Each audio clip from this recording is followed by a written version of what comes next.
Hi, everybody. This is Natalie Clance Bauman, and I'm going to bring you a story today about Pottsboro.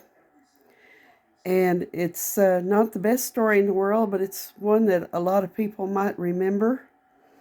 It's from about 27 years ago, and my memory was jogged when I was scanning some old newspapers for the Pottsboro Chamber of Commerce, and I came across this one, and I thought I might pass it along to you. And it was from back when we used to have a Pottsboro newspaper, and this one was called the Pottsboro Press. And this one was Thursday, April 4th, 1996. And let me give you a view of it. And it says, "Have a happy Easter." So it seems like it's going to be a happy newspaper article here, but it certainly wasn't. April Fool's prank brings danger. And we see here police car, school officials, local agencies react. Sorry.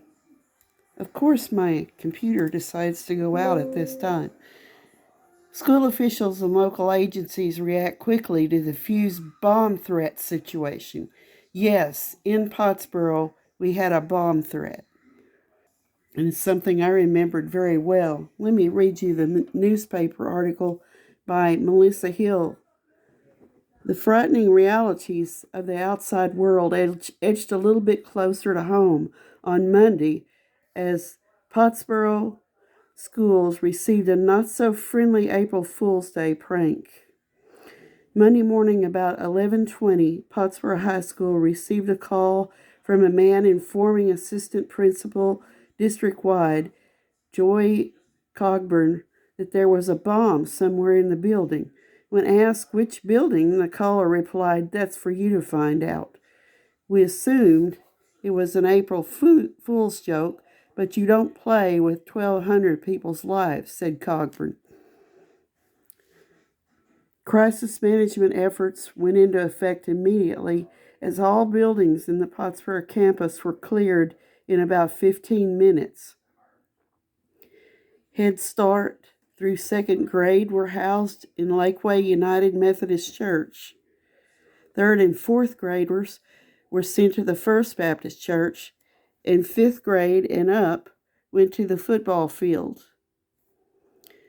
Pottsboro police were on the scene immediately, bringing in teams from the Grayson County Sheriff's Office, Texas Highway Patrol, and Department of Public Safety. A search for a bomb-sniffing dog began immediately, with calls to Dallas, Fort Worth, and Fort Sill, Oklahoma, proving fruitless. An available team was finally located at Shepherd Air Force Base in Wichita Falls, which arrived at approximately 4 p.m. that day. The 2-man, 1 canine unit searched the campus for about 2.5 hours, finding nothing. School officials determined the building safe, and school resumed the next day on Tuesday. Pottsboro Police Chief Lester explained that the city's emergency disaster plan set the day's efforts in motion as the sheriff and all the local agencies, including the Pottsboro and Preston fire departments, were called in for safety. In this type of situation, there's no alternative but to evacuate the entire school and get the kids as far away as possible, Lester said.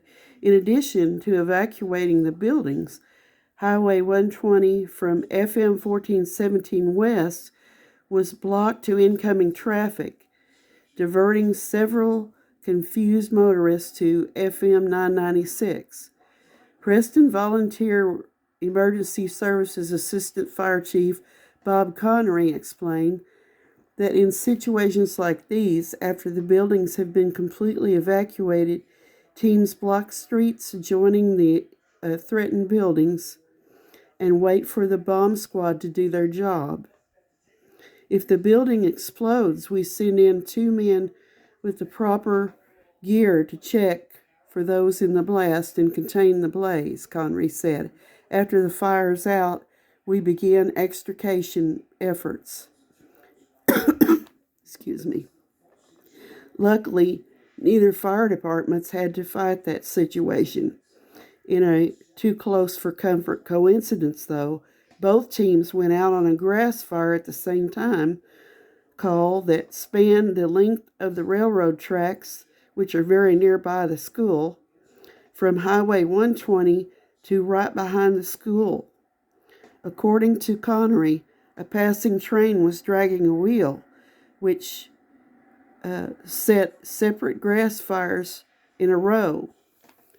By the end of the day, officials determined that the school was clear, and relief went through a community briefly touched by an all too close brush with the harsh outside world. And I had a daughter in elementary at the time, and I was very afraid, and I didn't even know where my daughter was at the time. And also the fire threatening the area. We had just been through multi-years of drought, and we didn't know how far this fire was going to spread. So it was a very scary time, and it's something I hope we never have to go through again.